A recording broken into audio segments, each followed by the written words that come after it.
I'm trying to be righteous, but at the same time say right. The brother used his power and influence against the black community. That's the truth. I didn't see him beating up on Caucasian women. I didn't hear about him getting Caucasian men dealt with. Kid Cudi was dating Cassie in December 2011, and he claimed that he didn't even know that they was still involved when he was dating her. But then one day he got a phone call from Cassie like, yo. He testified that Cassie called him earlier in the morning, scared, saying Diddy had found out about them. So, I know, right? The Diddler. So then apparently all hell broke loose, right? Diddy alleged that Kid Cudi, he got Kid Cudi's address from Cassie. What? Kid Cudi was supposed to be a witness for the prosecutors, but he may have put a wrench in Cassie's testimony after stating Cassie was living a double life. Yes, Kid Cudi painted Cassie to be a woman living a double life, and I'm not sure if he did it on purpose or just speaking his truth, but Diddy's defense team is seizing on the opportunity. And ABC News broke it down, but before we get to the breakdown and everything, keep in mind, Kid Cudi's name is Scott Mescudi. That's what y'all gonna hear in this report. Kid Cudi, real name Scott Mescudi, testified that in 2011, Diddy discovered Cudi was dating Cassie while they were on a break. Diddy then allegedly broke into Cudi's Los Angeles home. He unwrapped his family's Christmas gifts, locked his dog in the bathroom, and left the animal Found out visibly about them. distressed. Kid Cudi picked up Cassie, and shortly after his house was broken into, gifts were opened, his dog was locked in the bathroom, and security cameras had been moved. Kid Cudi got on the stand, spoke about his brief dating with Cassie. Kid Cudi also spoke on P. Diddy basically breaking into his crib or whatever, calling him. P. Diddy done call his mother, like, man, where you at, man? I'm at your crib. I'm like, dang, that's on site for real, right? And he testified that Diddy told him over the phone, I'm over here waiting for you. Diddy snitched on himself. He used his power against the people in his community. Later, Kid Cudi's dog babysitter called to say his Porsche was on fire. Cudi says the fire was caused by a Molotov cocktail thrown into the car. He identified the damage in court photos. The jurors saw the actual cut, the hole in his Porsche, and then they saw the damage done from that Molotov cocktail where the red interior is ruined and darkened by the fire that started in his car. Cudi, throughout his testimony, insinuated that it was Combs. He told the court that he believed Diddy was responsible for both the break-in and the car bombing, mainly because Diddy called and said, hey, I'm responsible for this. But you had Kid Cudi breaking that whole situation down in court. You got Ye calling Kid Cudi out. You also got Young Thug calling out Kid Cudi. Young Thug was like, damn, Kid Cudi a rat, right? I'll tell you what, man, I can't believe that y'all are calling Kid Cudi a snitch. Like, Kid Cudi is not a street dude. He's a law-abiding, tax-paying citizen. I've seen him in a wedding dress before. He wears mascara. Yeah, man on the moon will absolutely turn the man on the stand, and there's nothing wrong with that. But you had Ye basically supporting P. Diddy. Ye has been one of the few rappers to openly, support P. Diddy, even though P. Diddy know all these rappers, got pictures with all these rappers. They've been quiet as a church mouse, but you got Ye calling out Kid Cudi for testifying against P. Diddy. They met up to have a man-to-man conversation at Soho, and this was the conversation. Shortly after that alleged incident, Mescudi says he and Combs met at the Soho House in Los Angeles. He said he remembered walking into a room with all sorts of glass windows and Sean Combs staring out the window, his hands behind his back. People started laughing in the courtroom as he's describing how he first sees Combs. He said, I entered this room and Combs was looking out of a window with his hands behind his back, like a Marvel supervillain. At the end of that meeting, Kid Cudi described shaking Combs' hand and saying, but let's talk about my car. And Combs said, I don't know what you're talking about. And then he just left. Again, I'm not sure what the prosecution is doing at this moment because it feels like everyone they bring up is not speaking to anything that Puff is actually charged for. So I guess they're maybe taking these first few weeks to just paint Puff's character of who he is. But from what I've seen, there hasn't been anything that points directly to the charges. While under oath, Kid Cudi discussed his brief relationship with Cassie, which only lasted less than a month due to safety concerns and drama. And while there's no bad blood between Kid Cudi and Cassie, the rapper says Cassie played him, and apparently Diddy too, because she was living a double life. According to Kid Cudi, Cassie told him that things were done with Diddy, only for her to return to Diddy after she was done with Kid Cudi. Diddy's defense seized on the opportunity to paint Cassie as someone living a double life and asked Kid Cudi, "Did she play you?" The rapper said yes. Diddy's defense then followed up asking Kid Cudi if he knew Cassie was back with Diddy, and he said no. But it gets worse because when Diddy's defense team asked Kid Cudi if Cassie was living a double life, the rapper said yes and agreed that he and Diddy got played by Cassie.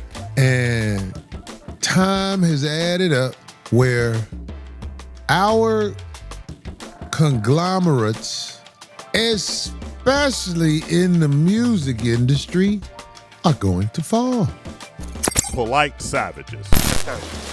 This country, you gotta make the money first. Then when you get the money, you get the power. Then when you get the power, then you get the woman. Ladies, gentlemen, and polite savages, we are now about to embark on a journey sure to anger feminists and modern women alike. The only thing we can do is guarantee to tell you the truth, the whole truth, and nothing but the truth as we see it. So there's nothing else left to do but get on into it. Are you ready?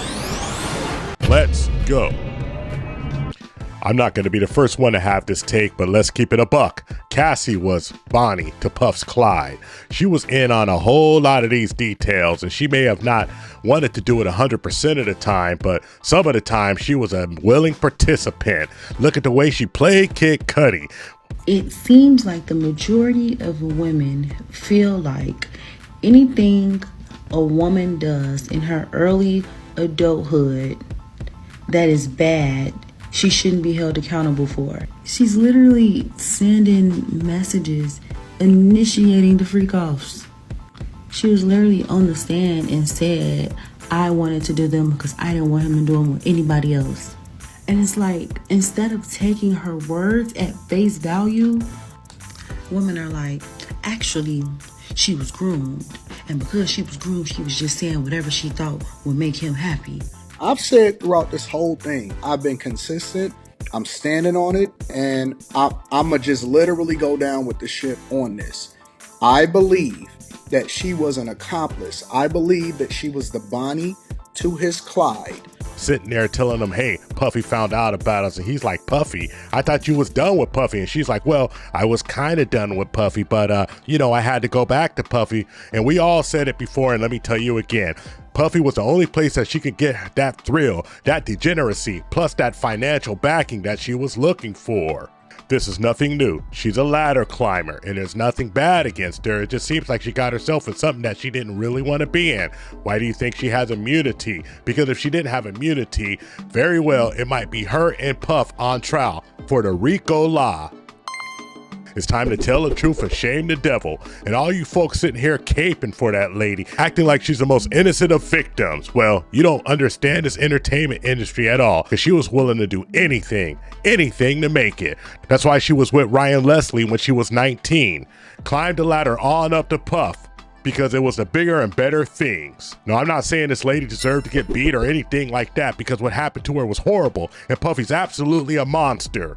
But let's not get it twisted. She might be the monster staring back at you in the window. You know, that monster in the corner. The shadows that you don't want to look at because you're a little too scared to wonder what's looking back at you. You dig? And the first thing that Brian, who made headlines for defending Young Thug, did was zero in on Kid Cudi's car being set on fire. He asked Cudi about the police report and the fingerprint samples that were collected from the scene. Then came the twist. He revealed to Cudi that those fingerprints belonged to a woman. He said he had no idea, but Brian wasn't finished. He then pivoted to Cassie. He said, quote, she played you. He said that she made him think that she was over Diddy, that she was convincing, that she was deceiving. And Kid Cudi simply said, I had no clue. Brian then started. Not gonna lie, Cassie was playing both sides. Let's talk about it. Cassie backdoor Kid Cudi. Let's talk about it. Yeah, Thank Cassie you. definitely. I was waiting for that. You got right to it. Definitely backdoor. He definitely got backdoored. Backdoored my man. Yeah, she did. She literally backdoored him. Verbatim what backdoor means is doing some secret shit behind somebody's back to get him off over.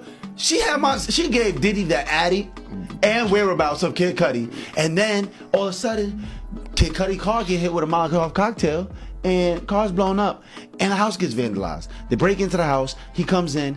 Fucking dogs in the fucking bathroom. Wait, that was the first time. That was the first incident. Oh, there was two incidents? Okay, yes, listen. He breaking into the house. Take it away. Yo, tied up his dog in the bathroom. His dog was crying. That was diabolical. They messed up all the cameras in the house. Yep, and then after After was the Molotov cocktail and on the Porsche. So, if you had nothing to do with it, then how did the playing card get into the vault? Oh yes, that would be, what do the kids call it these days? Oh yes, that's right, magic. The greatest trick the devil ever pulled was convincing the world he didn't exist. And could you imagine the outrage of the sisterhood if the shoe was on the other foot? And if a man gave the lady the address of his side chick and she went over there and tied up the side chick's dogs, opened all of the presents, violated the sanctity of her home, and then a couple of weeks later, something happened to her car and it blew up. Oh, the ladies of the sisterhood will be all up in arms. They would say that that man is complicit.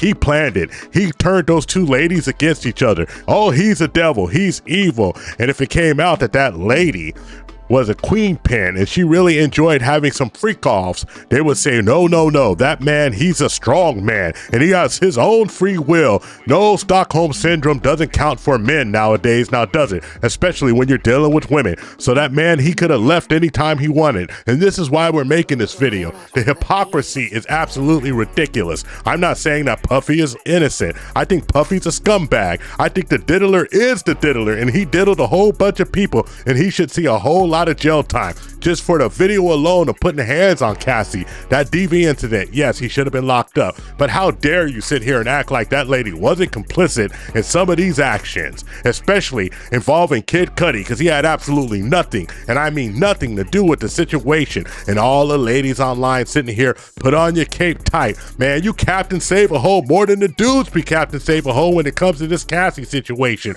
But you love to see a man go down for something, and he should go down if he's guilty.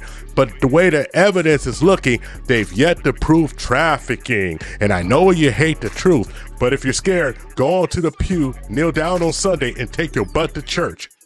And let's not forget that Miss Cassie was a catalyst of selecting some of those male ex-workers. That's right, the Destroyer is her pick. The Dominator is her pick.